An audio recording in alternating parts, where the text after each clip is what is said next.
Midnight in the city had a pulse of its own. Most places slept, but the tiny radio booth on the 14th floor of the WZLA building came alive exactly at 12 a.m., glowing with soft amber lights, mellow music, and the voice loved by thousands of lonely souls who worked, worried, or wandered through the night. "Good evening, beautiful people," Elena Brooks said, leaning toward the microphone. Her voice was warm honey and soft velvet, the kind that wrapped around you on cold nights and made you feel less alone. "This is Midnight Heartlines. If you can't sleep, you're not the only one." Her curls brushed her shoulders as she adjusted her headphones. Her skin glowed under the studio lights, rich, smooth, and radiant, as if night itself adored her. Elena sipped her tea and smiled as the phone lines lit up. Most nights brought regular callers, a truck driver with endless stories, a college student drowning in assignments, a grandmother who missed her late husband, a teenager learning guitar in secret so he wouldn't wake the house. But line 3 was different. Line 3 belonged to him, the man with the quiet voice, the man who never gave his name, the man who always called at 12:17 a.m., not a minute early, not a minute late. Tonight, at exactly the second the studio clock blinked 12:17, the light on line 3 flicked on. Elena felt her heart skip, not romantically but curiously, instinctively, the way one reacts to familiarity wrapped in mystery. She pressed the button. "You're on air," she said softly. "Good evening." Silence. Then the low, calm voice she'd come to know. "Good evening, Elena." She smiled unconsciously. "You sound tired tonight," she said gently. A quiet breath on the other end. Not quite a sigh, just the kind of exhale that slipped out when someone stopped pretending. "It's been a long day," he murmured. "It must have been," she said. "Your voice, it carries weight tonight." There was a pause. "You always notice." "I try," she said. "It's what I'm here for." Another silence. Not awkward, but peaceful, like he trusted her enough to not rush. "Did anything good happen today?" she asked softly. He chuckled faintly. "One thing." "And what was that?" "I heard your voice." Her cheeks warmed, but she kept her tone even. She had to, it was live radio. "That counts as a good moment?" she teased. "A rare one," he said. "Everything else is noise, stress, deadlines, people who want something." Elena leaned back. He always spoke like a man carrying invisible armor. Calm, controlled, precise. But beneath each carefully measured word, a crack, a tremor, a human ache. She'd learned one thing over the months. He wasn't lonely. He was alone in a crowded world. "So tell me," she said gently, "what do you need tonight?" "Peace," he answered instantly, then added quietly, "and a voice that isn't trying to take something from me." Elena's heart tugged. "You have that," she whispered, "at least for these few minutes." And for a beat, neither spoke. Just breathing, just being. She broke the silence gently. "Would you like tonight's question?" "Always." "Okay." She glanced at her notes. "What do you take for granted that you're afraid you'll miss one day?" There was a long, thoughtful pause. "My father," he said finally. His voice shifted lower, rougher. "He's alive. But I'm losing him." Elena's chest tightened. She softened her tone. "I'm sorry. Do you want to talk about it?" Another pause. Then, "Maybe tomorrow night," which in his language meant, "I'm not ready, but I trust you." She nodded even though he couldn't see. "That's okay," she said softly. "Whenever you're ready." A deeper breath on his end, like her words loosened something inside him. "Elena," he said quietly, "you help more than you realize." Her smile was soft and real. "And you matter more than you believe," she replied gently. "Good night, my friend." "Good night." The line clicked. She sat there for a moment, staring at the phone. There was something about him, not romance, not fantasy, but a depth that felt real and raw in ways most people hid. She didn't know his name.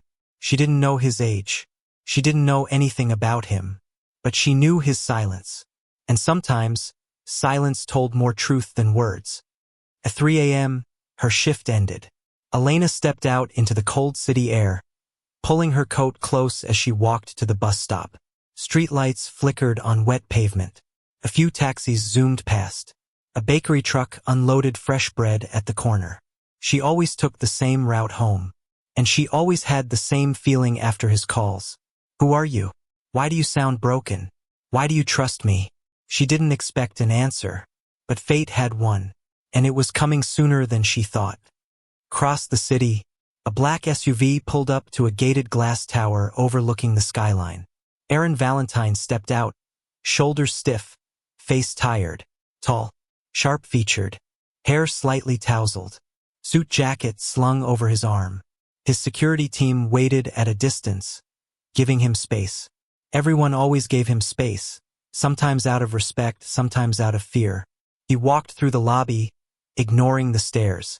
His phone buzzed. A message from his assistant. Your aunt wants you at the foundation gala next week.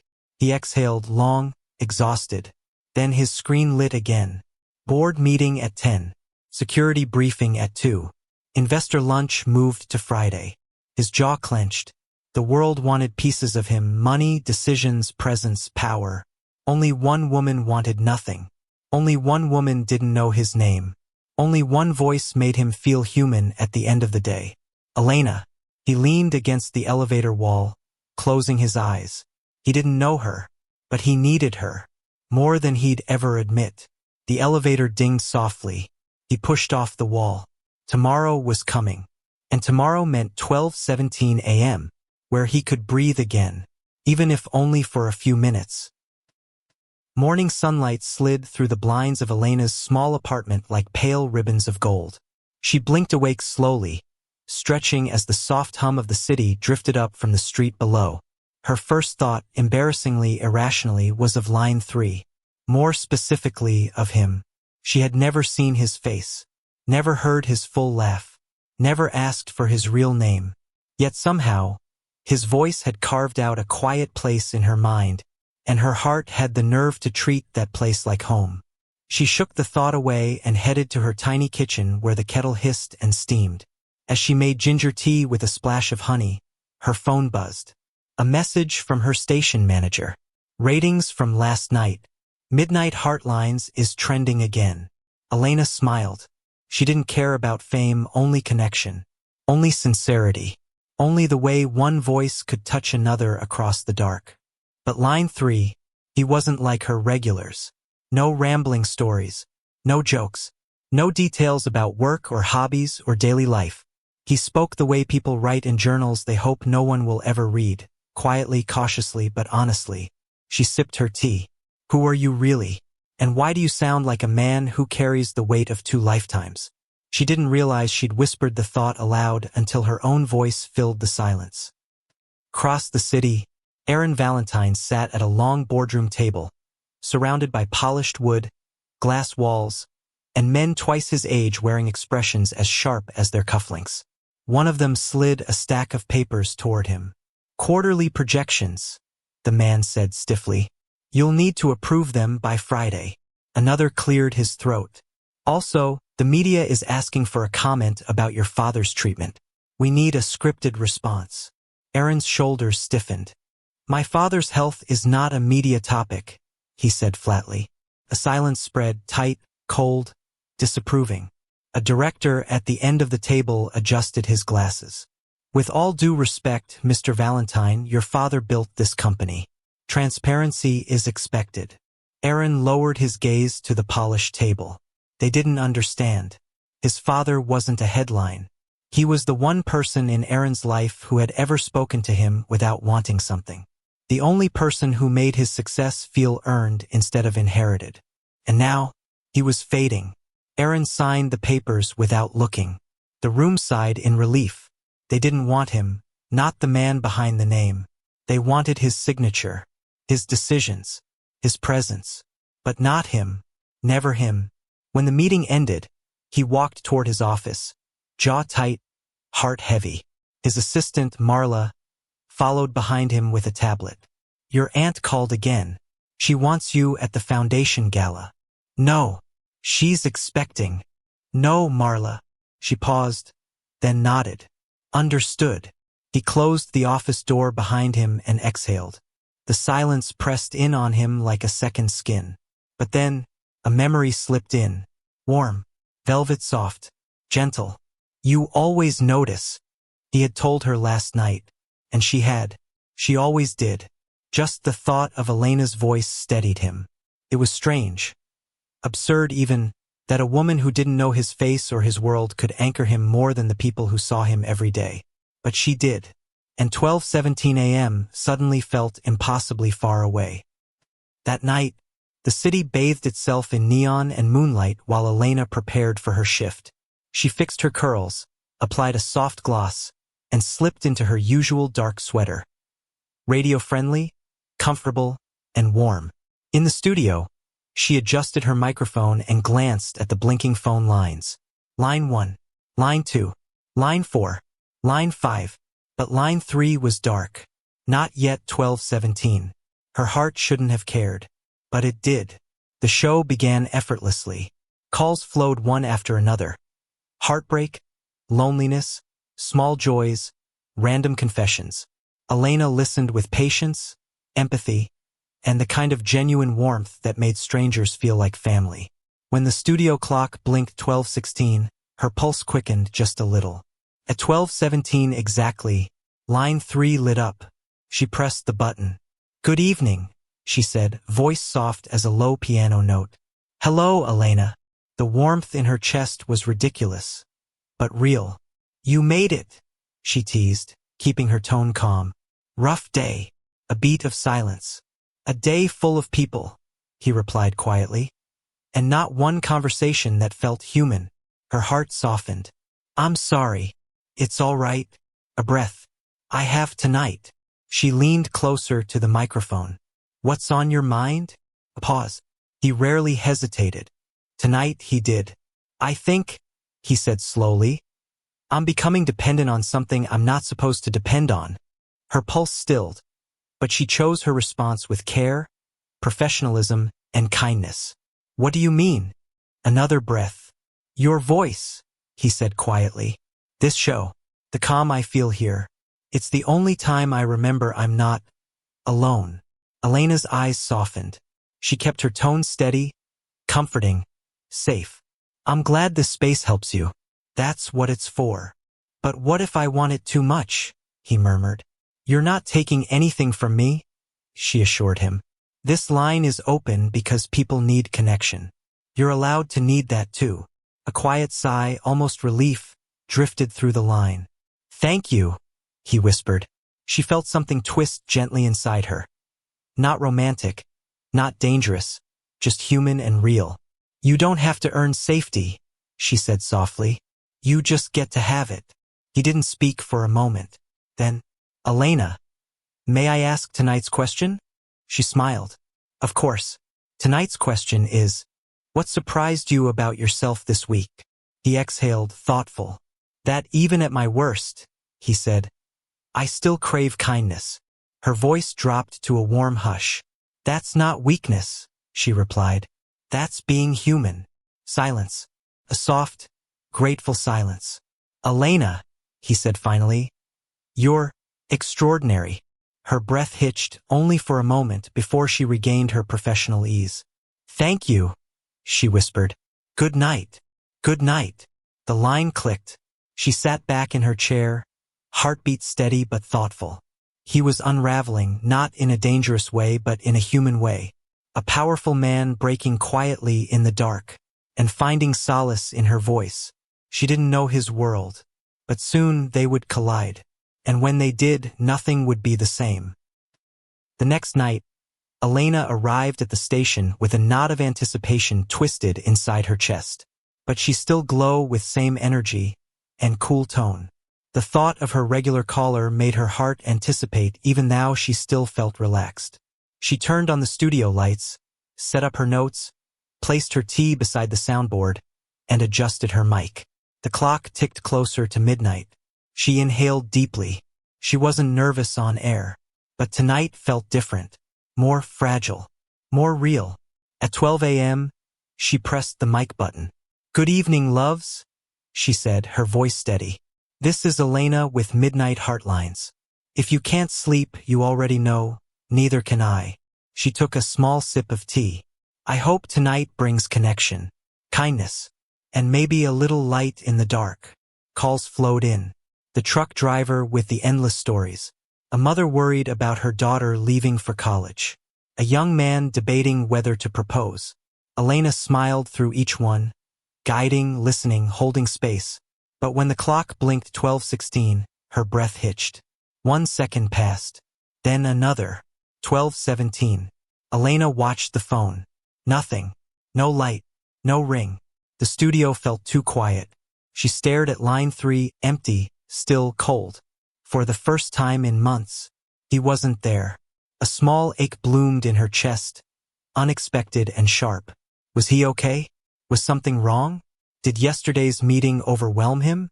Did he regret talking to her? She finished the show professionally, heart humming with worry, but her words gentle as always. 3 a.m., she signed off. The moment she stepped outside, her phone buzzed. A message from an unknown number. "I'm sorry I didn't call tonight. I couldn't." Her heart thudded. Another message came immediately after. "Can I explain?" She swallowed, thumbs trembling slightly. "Elena, are you safe?" 5 slow seconds passed. Then, "Yes, but not well." Something inside her softened, the same instinct that made her do this job in the first place. She typed gently, "Elena, then you can talk. I'm here." A long pause, long enough for fear to tug at the edges of her chest. Then, "Not over the phone. Can we meet somewhere?" Her breath caught, not because she was scared, but because she realized he was choosing trust. She typed carefully, "Elena, where?" His reply came instantly, as if he'd been holding the message ready. "Valentine Park. By the fountain. Sunrise." Her eyebrows rose. "Valentine Park? Valentine, Valentine." Her mind clicked painfully slow. Of course, Aaron Valentine, the billionaire whose name sat on buildings, foundations, grants, and charities. The man who stood outside her studio with quiet eyes and a heart full of storms. The man who called her every night searching for peace. She pressed a hand to her chest. "What are you stepping into, Elena? And why does it feel like something you were meant to walk toward?" She typed, "Elena, I'll be there." Before sunrise, the city was just beginning to stir. Streetlights flickered. Buildings glowed faintly. A soft blue crept across the horizon.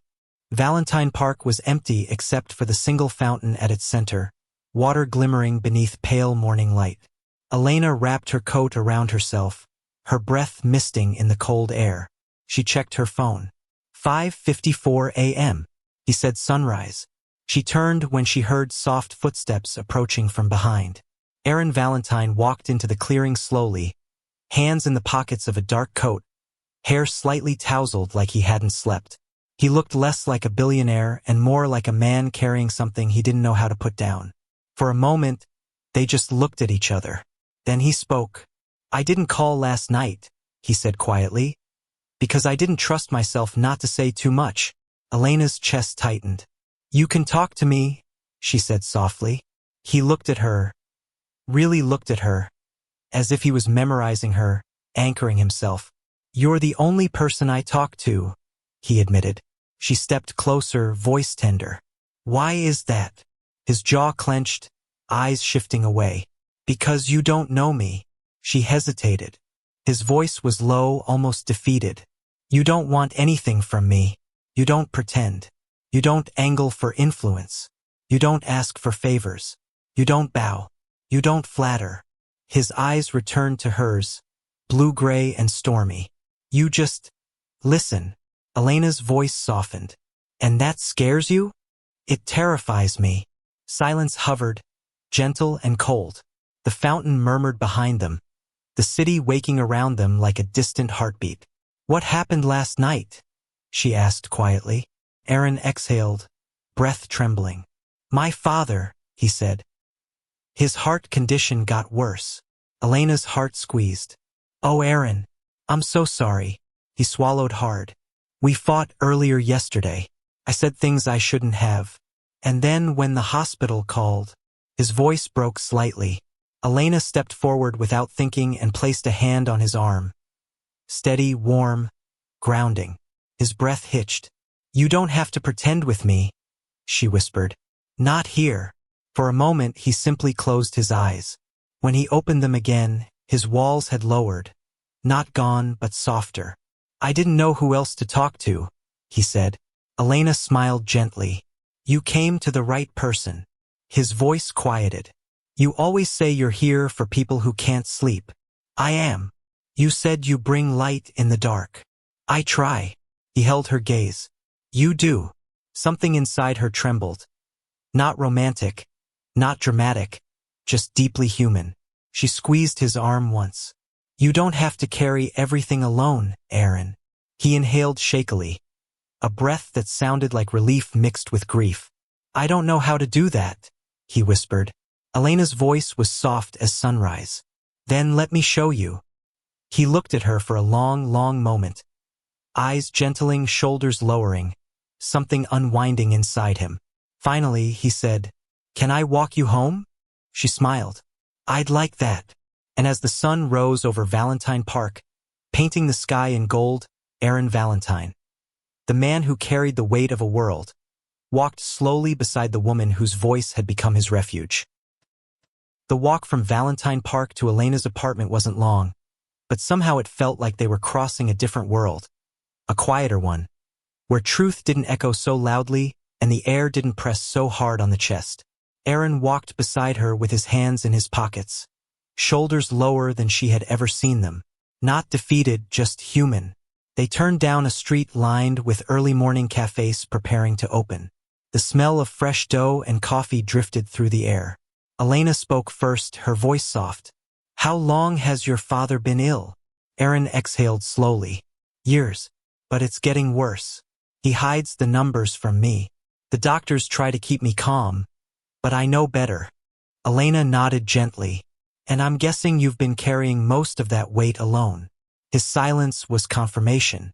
She didn't push, she never pushed. She let silence be space, not pressure. After a few steps, he spoke again. My father and I, we never understood each other. He built everything from nothing. I inherited the empire he made, and he thinks I'm breaking it. You're not, Elena said. You don't know that. I don't have to, she replied softly. I know your heart, and people with hearts like yours. They don't destroy things. They fix them. He looked at her with surprise, like no one had ever said that to him before. No board member, no advisor, no person from his orbit, just her. A woman with no agenda, no stake in his power, no reason to flatter him. She simply believed what she saw. When they reached her building, a modest place with ivy on the railings and a warm glow in the hallway windows, she turned toward him. Do you want to come in? She asked gently. His eyes widened slightly, not with expectation, but with hesitation. No, he said quietly. If I go upstairs, I'll talk too much. I'll lean too much. I'll stay too long. Elena smiled softly. You're allowed to lean, Aaron. His eyes softened, but he shook his head. Not tonight. I need to hold myself together a little longer. She accepted that with understanding, not disappointment.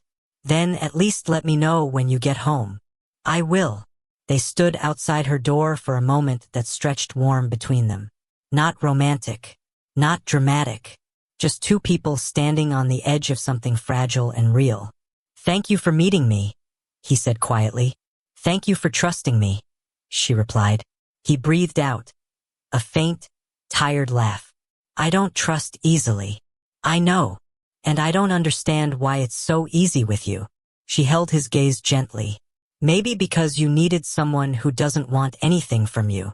He nodded slowly, as if the truth of that settled somewhere deep inside him.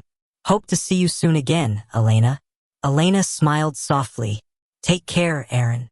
He turned and walked away, each step steady but heavy. A man heading back into a world that asked too much of him and gave too little in return.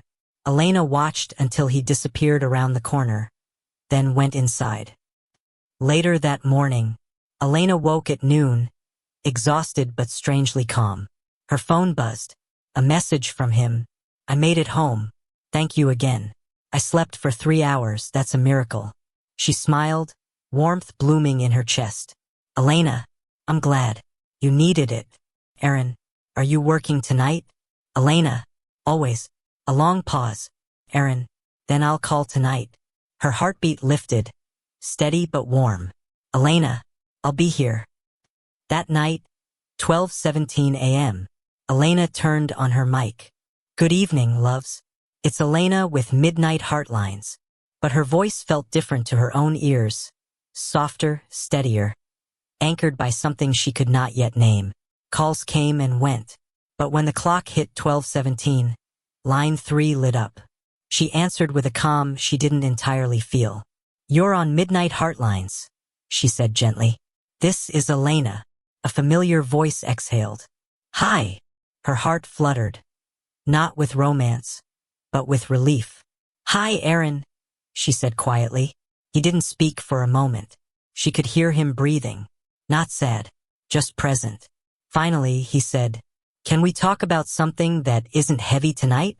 She smiled softly. Of course. What do you want to talk about?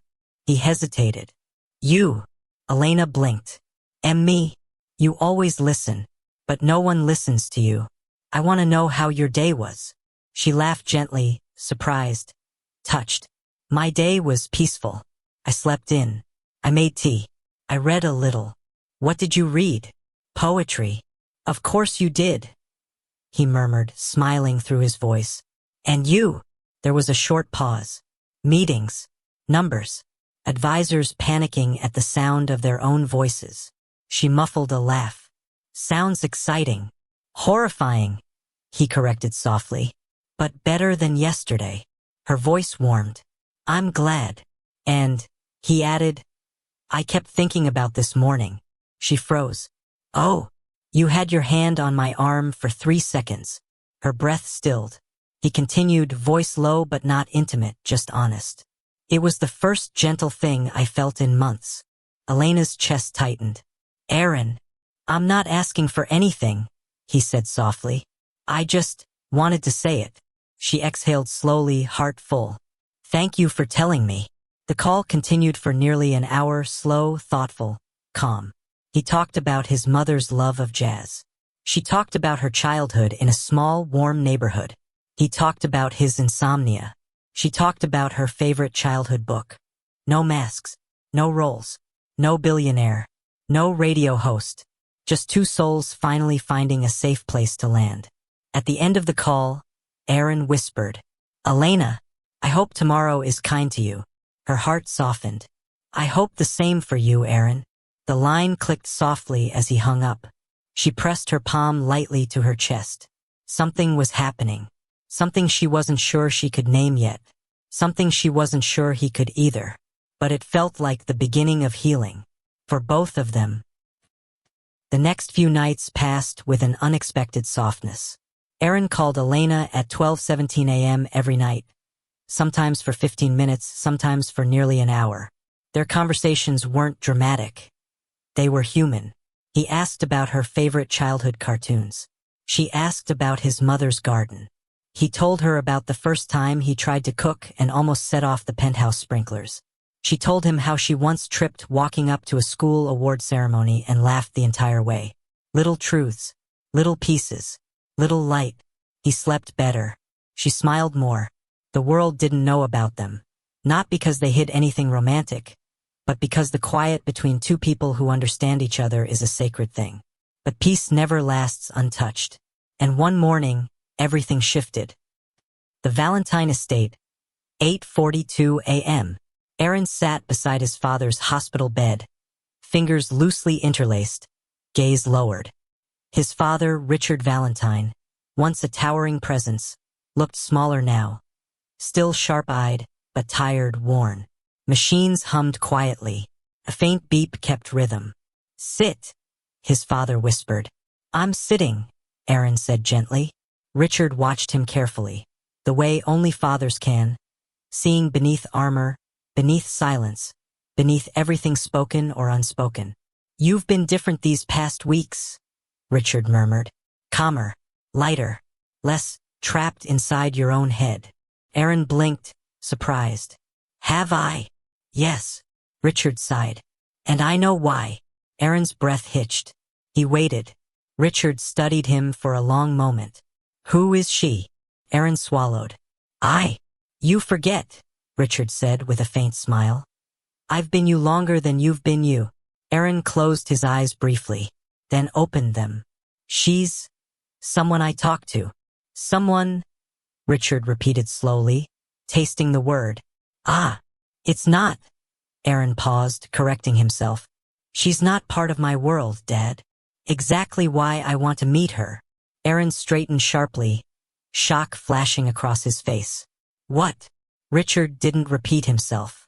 "Anyone who brings my son peace when I cannot. I want to look in her eyes." Aaron let out a slow breath. "She's not. She doesn't know everything about me." "Then let her," Richard said, voice softening. "Anyone who steadies you deserves truth." Aaron's chest tightened. "She doesn't want anything from me." "Then she is rare," his father whispered. "Bring her, Aaron, before my time runs thin." The words landed heavy, heavier than either of them expected. Aaron stood slowly, torn between hesitation and something gentler. "I'll ask her," he said. "Good," Richard murmured. "Tell her I'm not as frightening as the newspapers say." Aaron managed a faint smile. "We'll see." Later that day, Elena's apartment. Elena was preparing tea when her phone vibrated. Aaron. Her chest warmed in that quiet, steady way it always did now. She answered. "Hey." His voice was softer than usual, not shaky but careful. "Elena, something happened today." She sat down on her couch. "Is everything okay?" "Yes, just unexpected." He hesitated, and when he did, she always waited. "My father," he said finally, "wants to meet you." Elena froze. "Me?" "Yes." She blinked. "Why?" Aaron exhaled long, controlled, but waited. "He said I've changed, that I'm calmer, that he hasn't seen me breathe this easily in years." Her heart tightened softly. "Aaron, and he knows it's because of you." Elena swallowed, surprised and unsure. "I didn't do anything." "You did," he said quietly. "You gave me space to be a person, not a headline, not a leader, not an heir." She pressed a hand against her chest, breath slowing. "And he wants to thank you," Aaron added. Elena hesitated. "Are you sure it's a good idea?" "Yes," he said immediately. Then softer. "But only if you want to." Elena closed her eyes for a moment. Meeting a powerful billionaire's father? Her? A radio host who made tea at midnight and listened to strangers' hearts? Felt unreal. But she remembered Aaron's voice at 12:17 a.m. The way he talked about his father with exhaustion wrapped in guilt. The way he said he had no one to talk to. And she understood. He didn't need her to impress anyone. He needed her to stand beside him in a moment that frightened him. "Okay," she whispered. "I'll come." He exhaled. A breath of relief she felt through the phone. "Thank you." "When do you want me to meet him?" "Tomorrow," Aaron said. "When he's strongest." "Late afternoon." "All right." There was a light pause. "Elena." "Yes." "Please don't worry," he said softly. "He'll like you." She smiled faintly. "You don't know that." "I do." His voice didn't waver. "You have a good heart, and people like him can see that." Her chest warmed, steady and deep. "Then I'll be there." "Thank you," he whispered again. Not out of formality, but gratitude. Real. Human. They ended the call with a quiet promise to talk later. Elena sat there for a long moment after, holding her cup of tea, letting her heartbeat settle. She wasn't afraid. She was simply stepping into a chapter she hadn't expected. One she wasn't sure she was ready for, but somehow felt right. The next day, Valentine Hospital Suite. The room was bright, filled with calm morning light. A nurse adjusted the flowers beside the bed as Richard Valentine rested against his pillows. Aaron stood near the window, waiting. Outside the door, soft footsteps approached. The moment Elena stepped in, the atmosphere shifted.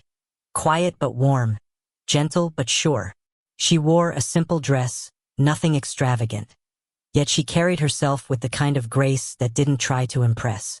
Aaron looked at her, eyes steady, grateful. Elena offered a small, respectful smile. "Mr. Valentine," she said softly, "it's very nice to meet you."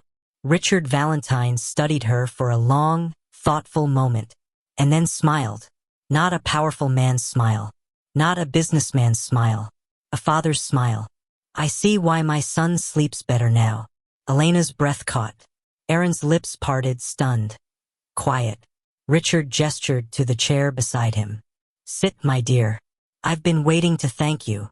Elena stepped forward, calm but moved, as Aaron watched her with something quiet and deep in his eyes. Not romance, not possession, not fantasy. Something far more grounded. Trust. And for the first time in a very long time, he didn't feel alone. 2 weeks later, life settled into a quiet rhythm again. Aaron's father grew stronger each day. Elena continued her midnight show with renewed joy.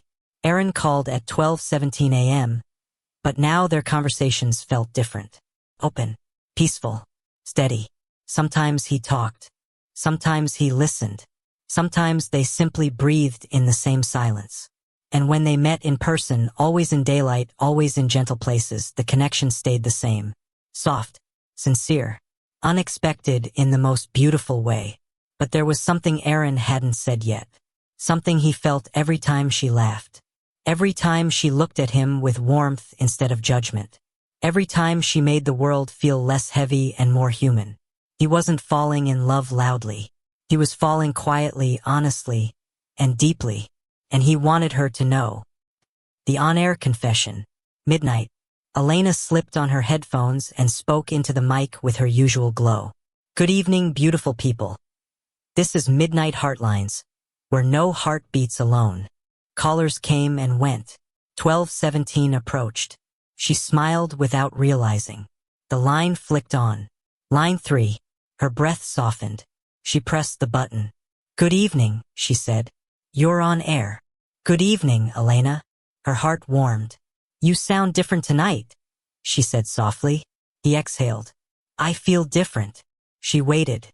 He spoke slowly, every word steady. "I've been calling you for months. At first because I couldn't sleep. Then because your voice made the nights easier. And then because talking to you felt like the first honest thing in my life." Elena felt her chest tighten with something tender. "Aaron, I'm not here to confess anything dramatic," he said gently. "I'm here to thank you for being kind in a world that often isn't, for listening when you didn't have to, for reminding me that I'm still human underneath everything else." Her breath caught in her throat. "That means more than you know," she whispered. "And," he added softly, "I want your listeners to hear this part too." There was a pause, a warm, expectant one. "I think the most important people in our lives," he said, "are the ones who make us breathe easier, the ones who bring peace in small moments, the ones who remind us who we are." Elena blinked hard, not crying, but moved. "And you," he finished, voice quiet and sincere, "are that person for me." The studio fell quiet. The whole city felt quiet. Elena didn't rush her response. She let her voice land gently. "Thank you," she whispered, "for trusting me with your truth." Neither said love, neither rushed, neither forced anything. It was simply honest and beautiful. "Good night, Elena," he said softly. "Good night, Aaron." The call ended, but something new had begun. The in-person confession. 2 days later, Aaron texted, "Can we meet somewhere peaceful?" Elena replied, "Yes." He chose the same place where everything shifted. Valentine Park by the fountain. She arrived at sunset. The sky melted into gold and lavender. The fountain shimmered. A gentle breeze carried the scent of spring flowers. Aaron stood there waiting, hands in his pockets, looking calmer than she had ever seen him. When he saw her, His whole face softened. Not dramatically, but like someone coming home after a long journey. "You came," he said quietly. "Of course." They walked toward each other slowly. When they stopped an arm's length apart, he breathed out. "I didn't want to say anything on the radio that would make you uncomfortable." "You didn't," she said. "You were honest." Aaron nodded. "Elena, I've lived a life where most people approached me because of what I have, not who I am. But you didn't know my world, and you didn't want anything from it." She looked at him with warmth that reached her eyes. "I wanted you to be okay," she said. "That's all." Aaron took a slow breath, gathering courage without rushing. "I don't want to move too fast. I don't want to overwhelm you. I just want to say this clearly." He paused. Then gently, "I care about you, deeply. And not just because you helped me through a hard season. I care because being around you makes me feel like myself. And I haven't had that in years." Elena felt something tender and certain settle inside her. She stepped closer, not dramatically, just enough to show she understood. "And I care about you," she said softly.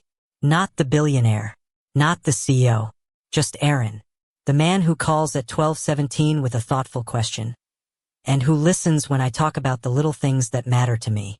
His shoulders relaxed. His eyes warmed. She added gently, "We don't have to rush anything. We can take it slow, step by step." Aaron nodded with gratitude and relief. "That's all I want," he said, "to walk toward something real. With you." Elena smiled, bright, calm, sincere. "Then I'd love that." He let out a breath he'd been holding for months. A soft, almost relieved exhale. "May I?" he asked quietly, offering his hand. She slipped her fingers into his. Warm, steady, right? No fireworks, no drama, no rush. Just two people choosing peace in each other's presence. They walked around the fountain as the sky dimmed and the city lights flickered on. Not lovers, not strangers. Something beautifully in between. A beginning that felt correct, gentle, and full of promise. As they walked, Aaron said softly, "You know, I used to dread midnight. Now I wait for it." Elena laughed lightly. "And why is that?" "Because," he said, squeezing her hand, "that's the hour I found you."